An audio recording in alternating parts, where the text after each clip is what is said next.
সবাই ঠান্ডার দিনে পিকনিক করে, আমরা করব গরমের দিনে। তো আমরা কোথায় পিকনিক করছি সম্পূর্ণ ভিডিওটা স্কিপ না করে দেখুন।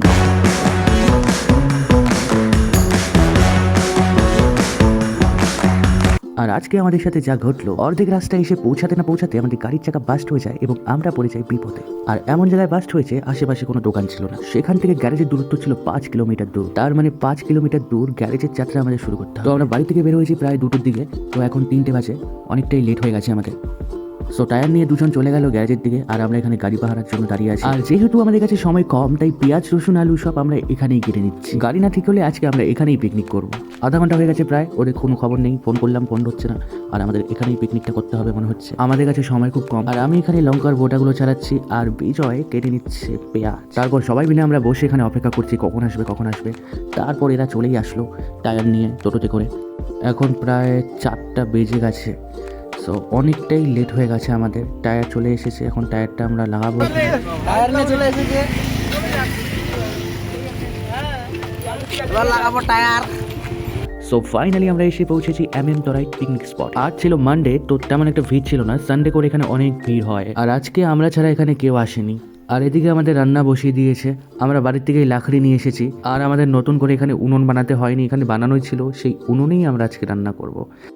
এই কড়াই চাপিয়ে দিল, দেন এখানে রান্না হবে। দেখো তোমরা কেমন করে রান্না করছে এরা।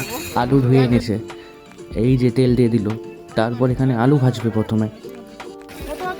আর দীপু এখানে আলু দিয়ে দিচ্ছে, দীপুই রান্না করবে তো আজকে সব। সব আলুগুলো দিয়ে দিল। আর এই পাশে দেখো লবণ দেবে এখন, লবণ, আরও লবণ দাও। আর ওদিকে দেখো স্নান করার জন্য প্রস্তুত নিচ্ছে সবাই।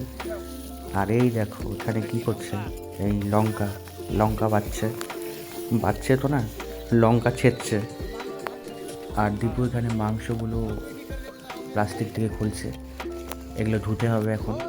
নদীর জলেই ধোবো, জল আনিনি আমরা, ওই বরফগোলা জলেই ধুতে হবে আমাদের।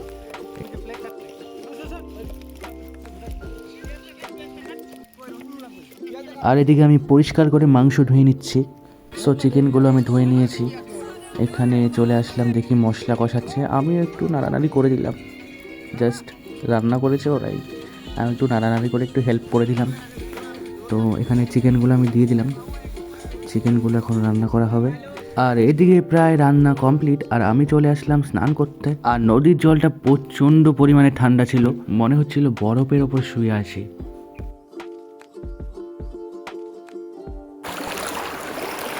প্রায় 2 ঘন্টা ধরে স্নান করছি এখানে, প্রচণ্ড ঠান্ডা জল, কি আরাম। এই জল আমাকে টেনে নিয়ে চলে যাচ্ছে। চশমা কোথায় আমার? আমি এখানে আরাম করছি, আর ওখানে দেখো ওরা সবাই রান্না করছে। তারপর স্নান করে চেঞ্জ করে নিলাম আর বসলাম একটু পাথরের ধারে। বর্ষার সময় এই নদীতে প্রচণ্ড পরিমাণের বন্যা হয়। এই মন্দিরটি অনেকটি জায়গা নিয়েছিল, যেখানে এগুলো জায়গা ধসে গেছে প্রায়। আর মন্দিরটি দেখতেই পাচ্ছ কতটা ক্ষতি হয়েছে এখানে। আর এটা খুব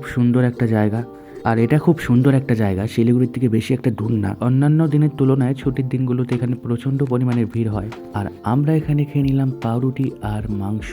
সো খাওয়া দাওয়া করতে করতে আমাদের অনেকটাই লেট হয়ে গেছে, এখন বাড়ি যেতে হবে। বাড়ি যাওয়ার জন্য রওনা হলাম আমরা।